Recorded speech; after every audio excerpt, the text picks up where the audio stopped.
August 28. Cleansing of the sanctuary.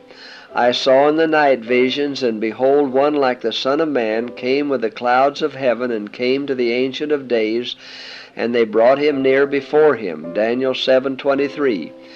After his ascension, our Savior began his work as our high priest.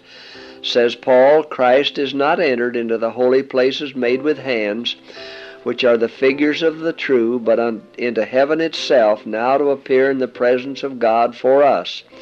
Hebrews 9:24. For 18 centuries this work of ministration continued in the first apartment of the sanctuary. The blood of Christ, pleaded in behalf of penitent believers, secured their pardon and acceptance with the Father, yet their sins still remained upon the books of record.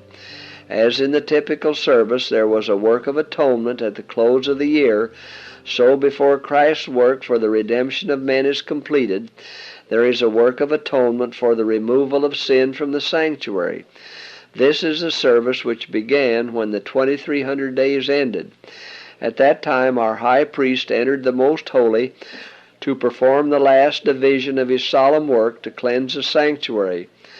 The coming of Christ as our high priest to the most holy place for the cleansing of the sanctuary, brought to view in Daniel 8:14, the coming of the Son of Man to the Ancient of Days as presented in Daniel 7:13, and the coming of the Lord to his temple foretold by Malachi, are descriptions of the same event, and this is also represented by the coming of the bridegroom to the marriage, described by Christ in the parable of the 10 virgins of Matthew 25.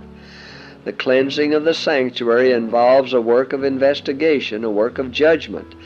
This work must be performed prior to the coming of Christ to redeem his people, for when he comes his reward is with him to give to every man according to his works.